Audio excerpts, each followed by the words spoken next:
इंद्राणी विधायक जी का नाम भिंगा विधानसभा में आज की डेट की बात कर रहा हूँ, उनका नाम लोग ज्यादा लेते हैं। लेकिन 1990 में हम आपको बधाई दे रहे हैं कि आपके विधायक आज भी बरकरार है। एक कैटेगरी बनाई गई थी, इसमें युवा भी थे, बुजुर्ग भी थे, महिलाएं भी क्या थी रेशियो था? और इसमें बेरोजगार युवा भी थे। इसी कैटेगरी में आप 290 जीत रहे हैं, जो मैंने कैटेगरी मेथड ये मेरे बड़े सौभाग्य की बात है। अगर 290 जीत रहे हैं तो उससे पहले 289 जीतेंगे। आप इतना तय जान लीजिए। अभी 8 महीने चुनाव है, 8 महीने में तो आप जोड़ गांठ तोड़ मरोड़ कई चीजें जनता को आकर्षित करना, कैसे करना, वो तो आप लोगों को आता ही है, क्योंकि भाजपा के लोग हैं, वो आप कैसे भी मना लेंगे। इंद्राणी वर्मा चाहे तो खुद हार सकते हैं, बाकी इंद्राणी वर्मा को कोई 289 भी नहीं है। इस पर मैं कोई प्रतिक्रिया नहीं दूंगा। इंद्राणी वर्मा भगवान नहीं है। लोकल की बात वहाँ लोग करते हैं, वो कहते हैं अगर भाजपा 289 में लोकल यानी क्षेत्रीय कैंडिडेट उतारती है, जो श्रावस्ती की बात करे, अम्बेडकर नगर का आदमी आकर के यहाँ MP है, ठीक है, और जनता ने उसको जिता भी दिया। ये लोकल का नहीं हुआ। अम्बेडकर नगर का जो आदमी राम शिरोमणि वर्मा जी की बात आप कर रहे हैं, जो आपके सांसद हैं, वही लोकल की बात की इसने बताया। लोकल तो वो उनका जीतने का कारण वो आपको भी पता है। आप जीते थे, आपने ही मुझे बताया था कि वहाँ प्रोपोगंडा संविधान खतरे में किया गया था, लेकिन यहाँ संविधान खतरे में नहीं है अध्यक्ष जी, यहाँ डिसीजन, हाँ यहाँ डिसीजन की बात है। अच्छा, 290 में आप ही के सांसद हैं राम शिरोमणि वर्मा जी। सूत्रों के मुताबिक जो खबरें मैं निकाल के लाया हूँ, राम शिरोमणि वर्मा जी के जो छोटे भाई वो यहाँ से चुनाव लड़े। अगर वो लड़ते हैं, जैसे मकसूद जी भी लगे हुए हैं, असलम रायनी जी लगे हैं, मोहम्मद रमजान भी लगे हैं, लेकिन सूत्रों के मुताबिक जो मुझे जानकारी श्रावस्ती के लिए बहुत खतरनाक है। नमस्कार दर्शकों, मैं हूं अर्जुन मिश्रा और आप देख रहे हैं विराट न्यूज 24 लाइव चैनल। इस समय हमारे साथ मौजूद हैं जनपद श्रावस्ती के कर्मठ और पूरी तरह से जुझारू जिला अध्यक्ष हमारे मिश्री लाल वर्मा जी, और इनका आपने देखा कि जमीनी स्तर पूरी तरह से, जैसे आप जानते हैं कि प्रधानमंत्री नरेंद्र मोदी जी अपने आप को चाय वाला कहकर प्रधानमंत्री, मतलब वो थे वो जमीनी स्तर से, उसी जमीनी स्तर से आप भी हैं और आपने मेहनत किया, इतना बड़ा एम्पायर खड़ा किया और आज उसी के दम पर एक पॉलिटिकल पूरी तरह से आपकी पकड़ बहुत मजबूत मानी जाती है। और आज आप ही के विद्यालय में, अध्यक्ष जी आपका स्वागत है हमारे चैनल पर, और आपके ही विद्यालय पर आज श्री मुलायम सिंह जी जो पूर्व मुख्यमंत्री थे, उनकी बहू प्रेरणा यादव जी जो उत्तर प्रदेश राज्य की प्रदेश उपाध्यक्ष हैं महिला आयोग की, वो यहाँ आई। नारी बंधन पर उन्होंने बहुत बेहतर यहाँ भाषण दिया, लोगों को जागरूक किया। उन्होंने कहा हम प्रधानमंत्री जी की योजना को बताने आए हैं और विपक्ष ने कैसे प्रधानमंत्री जी की योजना को पूरी तरह से वहां पर विफल कर दिया और आरक्षण को लागू नहीं करने दिया। देखिए, मैं तो बहुत एकेडमिक आदमी हूँ, मैं इस विषय का प्रोफेसर रहा हूँ, ठीक है। कास्टिज्म में मेरा रिसर्च का टॉपिक था, तो हिंदुस्तान में ही ज़्यादा सिर्फ कास्ट पाई जाती है और हिंदुस्तान की जितनी भी कास्ट है उसके विषय में मेरी स्टडी है।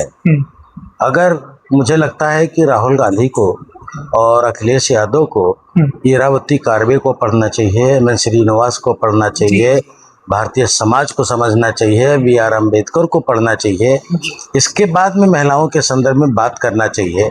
और एक चीज़ और बता दूं कि बहुत बड़े ताज्जुब की बात है कि अगर हिंदू कोड बिल ना आया होता, अम्बेडकर न लाए होते, तो शायद आज महिलाओं को वो अधिकार भी नहीं मिल पाता जिससे वो आज जिससे मिल रहा है, जिससे वंचित नहीं हो पाई हैं, जैसे एजुकेशन की है, बाहर निकलने की है।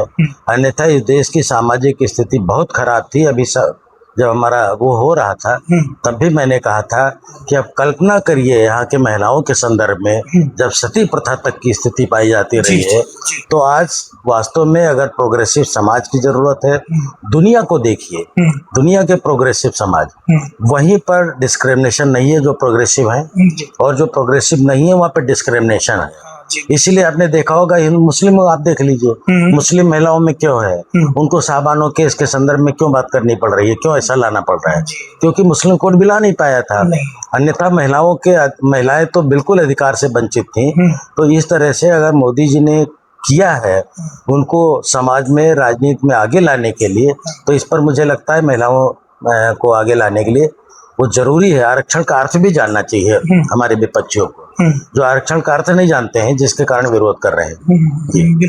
जैसा कि अध्यक्ष जी अभी प्रदेश उपाध्यक्ष जी ने ये कहा कि राजनीति में 33% महिलाओं को आरक्षण देने के लिए प्रधानमंत्री ने जो व्यवस्था किया, उस व्यवस्था को पूरी तरह से अखिलेश यादव और राहुल गांधी ने विफल करने में पूरा जोर लगा दिया। लेकिन हमारे प्रधानमंत्री जी ने ये फैसला लिया है कि हम इसको करके लागू करेंगे और इससे पीछे नहीं हटेंगे। देखिए, मैं एक थ्योरेटिकल बात कर रहा हूँ, प्रोफेसर होने नाते मैं आपको बता दूं, कोई भी स्थिति जब कभी नई व्यवस्था लाई जाती है तो उसको थीसिस कहते हैं, और उसमें जब कोई कमी आती है तो उस कमी को दूर करके जब लाई जाती है तो उसको एंटीथीसिस कहते हैं। और उन दोनों के बाद में वो लास्ट की जो स्थिति आती है उसको सिंथेसिस कहते हैं।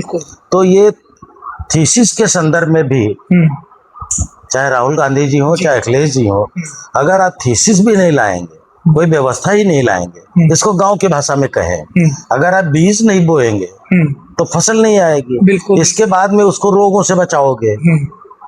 इस देश के संविधान में आप देख लीजिए कि ये कौन सा संविधान संशोधन है। संशोधन तब लाया जाता है जब उसमें कोई कमी रह जाती है। तो मेरे ख्याल से पहले विलय, इसके बाद जो कमी रह जाए उसके संशोधन की बात करें।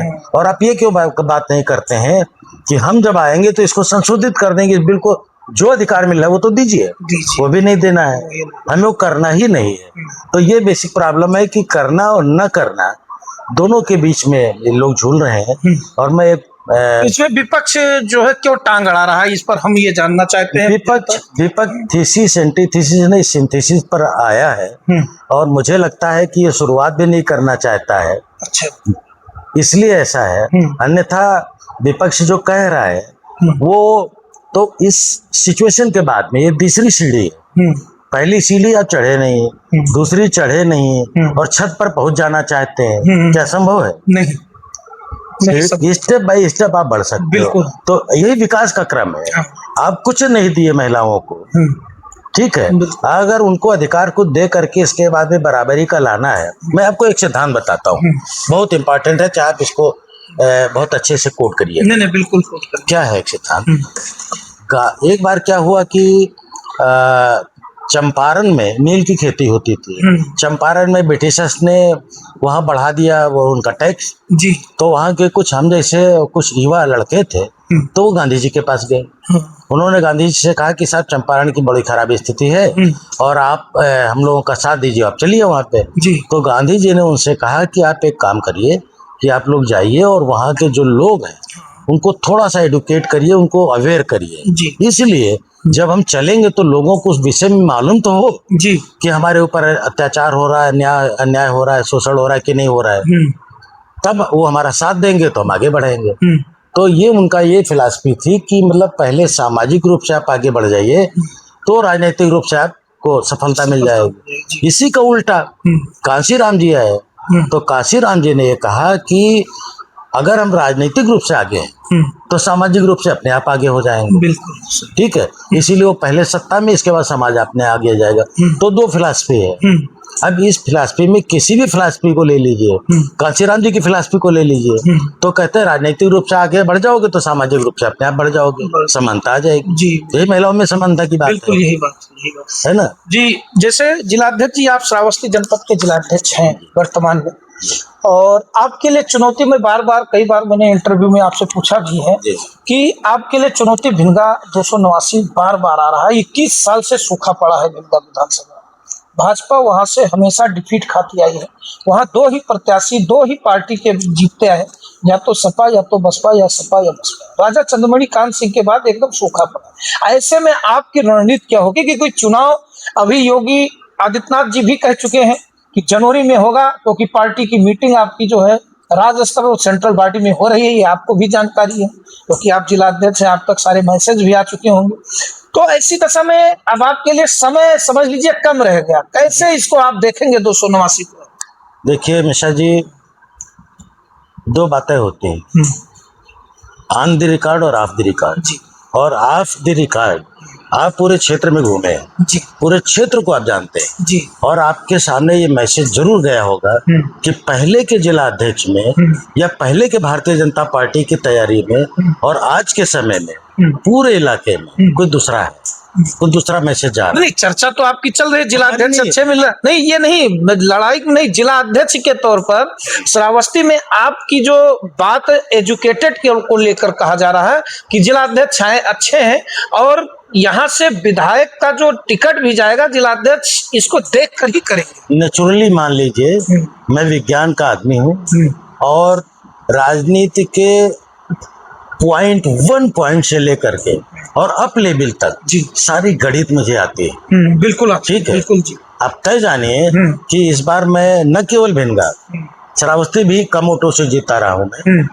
मैं भिनगा और श्रावस्ती दोनों जीत कर दिखाऊंगा, और अपने पर्सनालिटी के बल पर। वैसे भी भारतीय जनता पार्टी जितना काम करती है उतना किसी पार्टी ने इससे पहले किया ही नहीं। 2017 से पहले का इतिहास बताता है। जी। बस अंतर इतना है कि वो जो काम हुआ था उसको ग्राउंड लेवल पर लोग उसको मैसेज अपना कन्वे नहीं कर पाए, और इस मैसेज को कन्वे करने के लिए जो मैंने टेक्नोलॉजिकल मेथड अपनाया है वो भी बड़े ताजुब की बात है। आप तो मीडिया से जुड़े हैं। जी जी जी। मैं एक आदमी का, हर ग्रुप का, हर क्लास का, हमने सबका व्हाट्सएप ग्रुप, सारी चीजें इतनी टेक्नोलॉजिकली हम तैयारी कर रहे हैं हमारे पार्टी की। खैर उस पर मैं चर्चा नहीं करना चाहूंगा, पर आप तय जान लीजिए कि मैं वैज्ञानिक रूप से भी हूँ और जनता से संपर्क करने के रूप में भी। हर तरह से जनता को हम अवेयर कर लेंगे कि Bharatiya Janata party is better than the others, and the candidate of the Bharatiya Janata party is more better than the other candidate, and कमल फूल इज माय कैंडिडेट। ओके, तो जैसे कि अब एक क्वेश्चन और लेंगे। आप जानते हैं कि मैं जीरो ग्राउंड पर चलता हूँ, जमीनी स्तर पर मैं तमाम लोगों से मिलता हूँ। मैं सरकार के पक्ष की भी बात सुनता हूँ, सरकार के खिलाफ की भी बात सुनता हूँ, चाहे सपा की हो, चाहे भाजपा की हो, चाहे बसपा की हो, जितने भी लोग हैं हमें मिलते हैं। और हमने ये देखा, एक सर्वे रिपोर्ट आपने देखा होगा, शायद का देखा हो, मैंने 20,000 लोगों के बीच में सर्वे किया था। अच्छा, थोड़ा हम आपको बताना चाहेंगे। इंद्राणी विधायक जी का नाम भिनगा विधानसभा में, आज की डेट की बात कर रहा हूँ, उनका नाम लोग ज्यादा ले, लेकिन 290 में हम आपको बधाई दे रहे हैं कि आपके विधायक आज भी बरकरार हैं, और अब की बार आपके 290 में विधायक कम से कम, मैं बता रहा हूँ, कम से कम 10,000 वोट से जीते। तो ऐसी दशा में आप भिनगा 289 कैसे मजबूत करेंगे? देखिए, मैं आपको थोड़ा सा, जो आपने कहा कि आपने सर्वे किया, आज की डेट की मैं बात कर रहा हूँ। आज अगर चुनाव, आज की डेट का करिए, चाहे 1 साल पहले की डेट का करिए, जी चाहे आगे की 2 महीने बाद का करिए, जी, मैं सोशल साइंस का प्रोफेसर रहा हूँ। आपने कौन सी मेथोडोलॉजी अपनाई जिससे आपने रिजल्ट निकाल लिया? ये ताजुब की बात होगी, पूछिए क्यों? जी जी जी क्योंकि मेथोडोलॉजी, सोशल साइंस की मेथोडोलॉजी अलग है जी। खाली जा करके लोगों से मिल लेना और बात कर लेना इतना इम्पोर्टेंट नहीं होता है। आजकल यहाँ पर तो मैं आपको बता दूं, आपसे बात करेंगे कुछ, अंदर कुछ होगा। ठीक है, रिजल्ट हम ही लोग निकालते हैं, तो आप कहते हो मीडिया वालों ने हमें अच्छी सीटें दी, कभी गलत आप लोगों ने नहीं कहा। वो नहीं है। अच्छा, एक बात बताइए, मैं पूछ रहा हूँ, आप 1,000 लोगों में से किस किस कैटेगरी के कितने लोगों से वो किया? आप कितने बुजुर्ग से मिले, कितने युवा से मिले, कितने क्वालिफाइड से मिले, कितने अनपढ़ से मिले, कितनी महिला से मिले? ये कैटेगराइज करके 1,000 तय किया कि अपने आप 1,000 तय कर दिया? ये कौन सी सैंपलिंग इसकी एक कैटेगरी बनाई गई थी, इसमें युवा भी थे, बुजुर्ग भी थे, महिलाएं भी, क्या रेशियो था? और इसमें बेरोजगार युवा भी थे। साइंस तो 2 दूनी 4 ही बोलेगी, खाली वो तीली गिनने से नहीं उसी फर्क। कैटेगरी में आप 290 जीत रहे हैं, जो मैंने कैटेगरी मेथड की। ये मेरे लिए बड़े सौभाग्य की बात है। 289 में मैं बता रहा हूँ, और ये मेरे बड़े सौभाग्य की बात है। अगर 290 जीत रहे हैं तो उससे पहले 289 जीतेंगे, आप इतना तय जान लीजिए। और ऑफ द रिकॉर्ड तो आपको भी मालूम है। बिल्कुल। और अध्यक्ष जी ये भी लोग कह रहे हैं जनता के बीच में, मैं जनता की बात कह रहा हूं और उसी बात को आज मैं आपसे भी चर्चा कर रहा हूं क्योंकि आप जिला अध्यक्ष हैं, आपको भी बताना जरूरी है क्योंकि अभी 8 महीने चुनाव है। 8 महीने में तो आप जोड़ गांठ तोड़ मरोड़ कई चीजें जनता को आकर्षित करना कैसे करना वो तो आप लोगों को आता ही है क्योंकि भाजपा के लोग हैं, वो आप कैसे भी मना लेंगे। लेकिन अगर कह रहे हैं कि पार्टी अगर जो है इंद्राणी वर्मा चाहे तो खुद हार सकते हैं, बाकी इंद्राणी वर्मा को कोई 289 में नहीं है। इस पर मैं कोई प्रतिक्रिया नहीं दूंगा। इंद्राणी वर्मा भगवान नहीं है, इंद्राणी वर्मा पब्लिक नहीं है जी, पब्लिक को वोट देना है। इंद्राणी वर्मा इतनी क्वालिफाइड नहीं है, इंद्राणी वर्मा इतनी एकेडमिक नहीं है, इंद्राणी वर्मा इतनी कॉन्स्टिट्यूशनल नहीं है। वो क्या चीज़ है जिसके कारण कि वो इस्टेब्लिश हो गई है? इस्टेब्लिशमेंट पब्लिक व्यूज, पब्लिक जो है बिहेवियर उनका ज्यादा है। पता नहीं, आपने उन्हीं लोगों के आदमी को पूछा हो। अरे ऐसा नहीं, ऐसा आरोप ना लगाइए मीडिया पर। आरोप नहीं लगा हाँ, ऐसा आरोप मैं आरोप नहीं लगा रहा हूँ, मैं मेथोडोलॉजी की बात कर रहा हूँ। मेथोडोलॉजी में कौन सी मेथोडोलॉजी आपने अडॉप्ट की? मेथोडोलॉजी पूछने और मुझसे पूछे किस किस काम की? जैसे आपने कहा मैं गोपनीय रखता हूँ, वैसे ही मैं भी गोपनीय रखता हूँ अध्यक्ष जी। आप गोपनीय रखते हैं, आप भी अपना काम में अब मैं पत्रकारिता की बात नहीं करता जी, मैं उन लोग उसकी बात नहीं करता, मैं एकेडमिक बात करता जी। हूँ। और एकेडमिक्स में आप कभी एक काम करिएगा, जी, जी। कभी बाजार निकलिए हाँ। तो सामाजिक अनुसंधान करके किताब खरीदिएगा जी, और उसके टॉपिक्स पढ़िएगा, मेथड्स पढ़िएगा। अब आप इंडक्टिव मेथड्स के लिए डिडक्टिव मेथड्स को नहीं प्रयोग कर सकते हैं। हिंदी में अगर कहें तो आगमन विधि के लिए निगमन का नहीं कर पाएंगे। हमें आगमन चीज़ें अगर पता करनी, आने वाली चीज़, तो हम निगमन से नहीं पता कर पाएंगे। इसी तरह से अगर हमें सामाजिक दूरी और नज़दीकी पता करनी है तो उसकी मेथड अलग है। जी, आपने दूरी का और नज़दीकी का पता कर लिया, लेकिन मेथड कौन सा अपनाया ये नहीं। ये उसी तरह से हो गया जिस तरह से आप आदमी पूछिए। लोकल की बात वहाँ लोग करते हैं। वो कहते हैं अगर भाजपा 289 में लोकल यानी क्षेत्रीय कैंडिडेट उतारती है, जो श्रावस्ती की बात करे, श्रावस्ती की शिक्षा की बात करे, श्रावस्ती में महिलाओं के लिए पढ़ाई की कोई व्यवस्था नहीं है। अगर महिलाओं को जाना हो, बेटियों को दूर अच्छी शिक्षा लेना हो उच्च क्वालिटी की, तो हम लखनऊ बहराइच भेजने में गुरेज करते हैं। इन सब चीज़ों को लोगों ने मुद्दा उठाया है कि अगर बीजेपी लोकल कैंडिडेट यहाँ लाती है, श्रावस्ती की कैंडिडेट लाती है, श्रावस्ती से बाहर का कोई कैंडिडेट नहीं लाती, तो ऐसी में जनता वहाँ विचार कर सकती। ये तो अच्छी बात है, व्यूज की बात है। दूसरी बात, मैं राजनीतिक रूप से इससे पहले भी कह चुका हूँ जी कि अंबेडकर नगर का आदमी आकर के यहाँ MP है, ठीक है, और जनता ने उसको जिता भी दिया। ये लोकल का नहीं हुआ, तो अब लोकल का आ गया अगर आपके सामने, ठीक है, कि लोकल मांगते हैं या इसके लिए मांगते हैं, तो ये अच्छी बात है क्योंकि रिप्रेजेंटेशन इसी हिसाब से डेमोक्रेसी में सीटें बांटी गई हैं और अलग अलग इसलिए हैं। रोकना चाहूंगा अध्यक्ष जी, जैसे आपने कहा अंबेडकर नगर का जो आदमी राम शिरोमणि वर्मा जी की बात आप कर रहे हैं, जो आपके सांसद हैं, वही लोकल की बात की है, इसलिए बताया। लोकल, तो वो उनका जीतने का कारण वो आपको भी पता है। जब वो पता है तो पार्टी को भी पता हो जाना चाहिए। वो बिल्कुल। अब मेरी बात सुनिए, समीकरण की बात है जी। अब मैं ऊपर से बात करूं, उसमें आप जीते थे, आपने ही मुझे बताया था कि वहां प्रोपोगंडा संविधान खतरे में किया गया था, लेकिन यहाँ संविधान खतरे में नहीं है अध्यक्ष जी। यहाँ डिसीजन, हाँ, यहाँ डिसीजन की बात है। अच्छा, तो अब एक चीज क्योंकि प्रधानमंत्री जी भी कह चुके हैं कि हम उस चीज को कैच नहीं कर पाए क्योंकि इन्होंने जो नारा गढ़ा संविधान खतरे में है, 400 पार के बाद संविधान पूरा तोड़ दिया जाएगा, उसका लाभ इनको मिला। देखिए मिश्रा जी, जब हम किसी पक्ष की बात करते हैं, आज हम बिल लेके आए उसके समर्थन में खड़े हैं, महिलाओं को राजनीतिक अधिकार देने की बात करते हैं। विपक्ष का काम तो विपक्ष को विरोध करना और पॉलिटिकल ये जो प्रोपेगेंडा गढ़ना होता है, एक नैरेटिव सेट किया जाता है। उन्होंने जो नैरेटिव सेट किया वो उसमें सफल हो गए। लेकिन एक चीज़ और बता दूं कि आप किसी भी आदमी को एक बार बेवकूफ़ बना सकते हैं, दोबारा नहीं बेवकूफ़ बना पाएंगे। तो हम नहीं बना पाएंगे, कोई नहीं बना बिल्कुल नहीं। तो यही पॉलिटिक्स के साथ में भी है।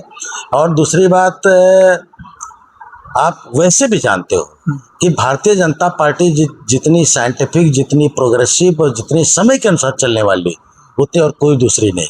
आज आप आए, ये गोष्ठी में क्यों सम्मिलित हुए, पत्रकार वार्ता क्यों किया, ये हम लोगों के बीच में जा रहे हैं, इसीलिए जा रहे हैं। हम लोगों के बीच में नहीं जाएंगे तो हम उसे कट जाएंगे। भारतीय जनता पार्टी क्या है, हो सकता है आप मान लीजिए 289 की बात करते हैं, हम इस लेवल पे पहले 0 लेवल पे थे, 10% आगे बढ़ गए, 40% आगे बढ़ गए, 60% आगे बढ़ गए, और अब 60% के बाद 100% पे जाना है। जीतूंगा मैं, बिल्कुल बिल्कुल जीतेंगे, क्योंकि आप प्रयास करेंगे, मैं उम्मीद भी करता हूं, क्योंकि 8 महीने हैं, 8 महीने में बहुत कुछ हो सकता है। आज का सर्वे मैंने बताया है, 8 महीने में तमाम चीजें होती हैं, तमाम भाजपा के जो है, भाजपा में तमाम लोग जाते रहते हैं, सपा के लोग भाजपा के लोग सपा में आते रहते, तमाम तरीके उस समय होती रहती हैं पार्टियों में, वो तो एक अलग राजनीति का सिस्टम बना हुआ है।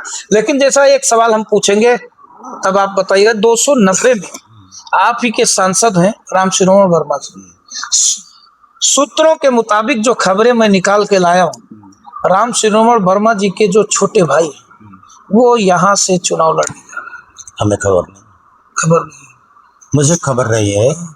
और अगर वो लड़ते हैं, जैसे मकसूद जी भी लगे हुए हैं, असलम रायनी जी लगे हैं, मोहम्मद रमजान भी लगे हैं, लेकिन सूत्रों के मुताबिक जो मुझे जानकारी मिली, श्रावस्ती के लिए बहुत खतरनाक होगा, श्रावस्ती की जनता के लिए खतरनाक होगा। क्या इसका अर्थ आप ये समझ रहे, दूसरा अर्थ क्या हुआ? अगर उनके भाई यहाँ चुनाव लड़ने आ रहे हैं तो केवल एक कारण से आ रहे हैं, उनके पास पैसा है, पैसे के कारण से, अन्यथा जहाँ के रहने वाले हैं वहां से उनको चुनाव लड़ना चाहिए। और ये न केवल श्रावस्ती के लिए, पूरे राजनीति के, डेमोक्रेसी के लिए बहुत बड़ा खतरा है। ये आप इतना जान लीजिए, मैं बोल रहा हूँ, ठीक है। और मुझे लगता है कि जनता को इसका जवाब देना चाहिए।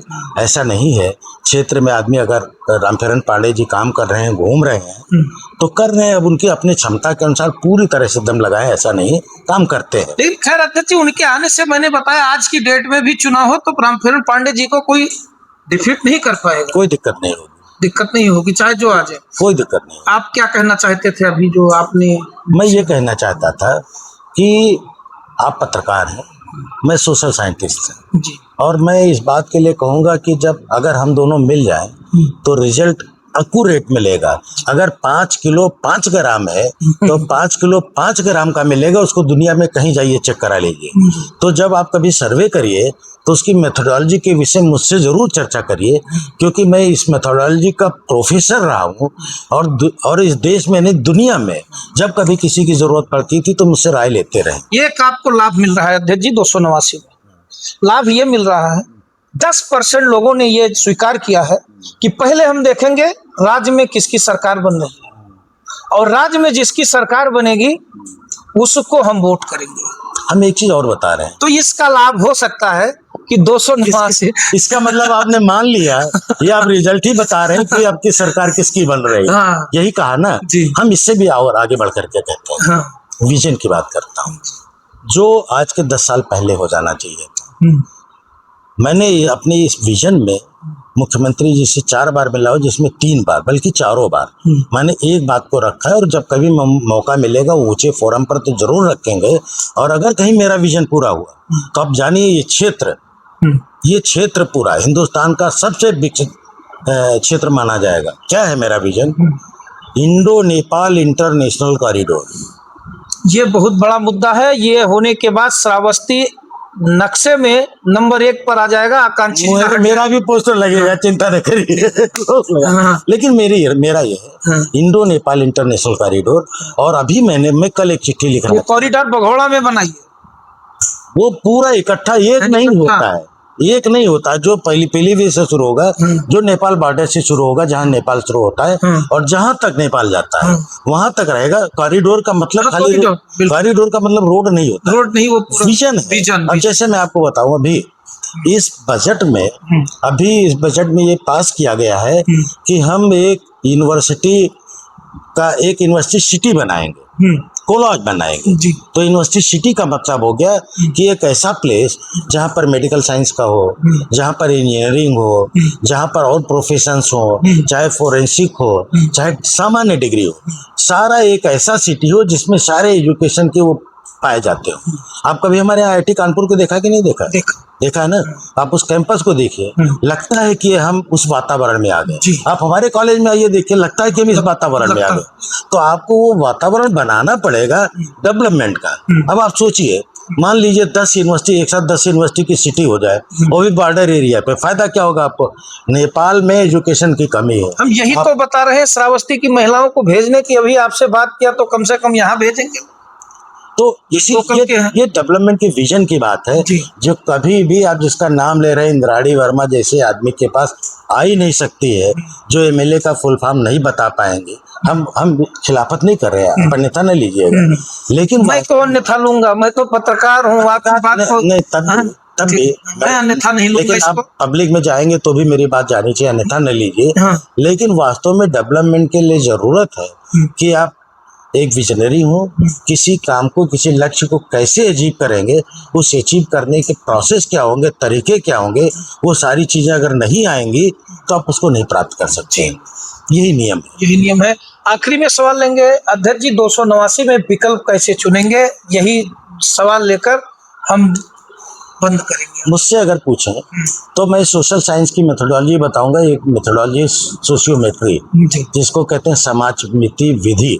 भारतीय जनता पार्टी के, मैं अपने नेताओं से भी रिक्वेस्ट करूंगा, भारतीय जनता पार्टी के नेताओं से, कि आप कहीं किसी भी क्षेत्र के लिए जो अभी तक नहीं हुआ, मैं एक साइंस की बात कर रहा हूँ, आप किसी भी क्षेत्र के कैंडिडेट के चयन के लिए सोशियोमेट्री विधि को अपनाइए, और निश्चित रूप से आप जानिए कि 101% साइंटिफिक रूप से, बिना किसी पक्षपात के, निष्पक्ष रूप से आप कैंडिडेट का सही चयन कर सकते हैं। 10% लाभ आपको मैंने बता दिया कि जनता इस पर टिकी है। अगर सपा की सरकार बनेगी तो बुश को वोट करेगी, अगर 2027 में माननीय मुख्यमंत्री योगी नाथ जी की वापसी हो रही है तो 289 में 10% जनता। आपने रिजल्ट भी बता दिया तो जीतने जा रहा है। ये तो दर्शक, ये हमारे जिलाध्यक्ष जी जनपद श्रावस्ती के मिश्रीलाल वर्मा जी हैं, बहुत बेबाक अंदाज। आज इनसे मैंने खुल के बात किया, और खुल के बात करने के बाद जो चीजें निकल कर आई, क्योंकि मैंने दोनों विधानसभा का सर्वे किया, आज की डेट की बात कर रहा हूँ, आज की तारीख में ये चुनाव हो जाए तो चुनाव यहाँ 289 विधानसभा, श्री रामफेरण पांडे जो विधायक है वर्तमान में, इन्होंने लगभग 14 या 1600 वोटों से जीत किया था। लेकिन आज की डेट में मैं बता रहा हूँ, जो सड़कों का जाल, जो राप्ती नदी पर कम से कम 5-6 पुल का जाल इन्होंने बिछाया, जनता में पूरी लहर है। कम से कम 10 से 8,000 वोटों से इनकी जीत होगी। लेकिन भिनगा 289 में आज भी इंद्राणी वर्मा का चेहरा बरकरार है, कोई उनको डिफीट नहीं दे रहा है। इसी पर हम चर्चा भी कर रहे थे, लेकिन उसमें से 10% लोग दर्शकों ऐसे थे जो कह रहे थे जिनकी सरकार बनेगी हम उन्हीं को वोट देंगे, क्योंकि जब विधायक हो जाते हैं उनके पास जाते हैं, उनका कहना रहता है कि हमारी सरकार में। तो अध्यक्ष जी, इसी बात पर जो है, हमारी सरकार नहीं है तो इसका फायदा आपको मिल रहा है। बहुत बढ़िया, बहुत बहुत बधाई 2027 के लिए, जो आप अर्थ बता रहे हैं, उत्तर बता रहे हैं, और ये भी बता रहे हैं कि 289 जो है कौन जीतने जा रहा है। भारतीय जनता पार्टी का जो आपने रिजल्ट है वो अपने आप से बता दिया, सिचुएशन और हर चीजों को देख करके। तो इसके लिए बधाई आपको, आप सब आपको बधाई हो। 2027 में आपको मिठाई खिलाया जाएगा। बहुत बढ़िया, बहुत बहुत धन्यवाद। तो देखते रहे विराट न्यूज 24 लाइव चैनल को सब्सक्राइब करें। धन्यवाद, नमस्कार।